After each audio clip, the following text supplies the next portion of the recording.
தோசை அம்மா தோசை, இது அம்மா சுட்ட தோசை.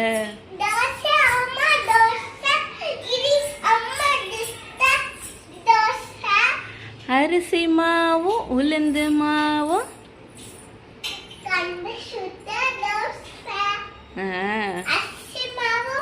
உளுந்து மாவும்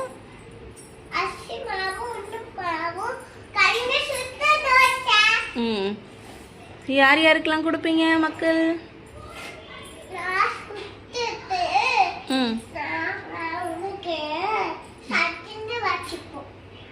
சரி, சட்னி வச்சு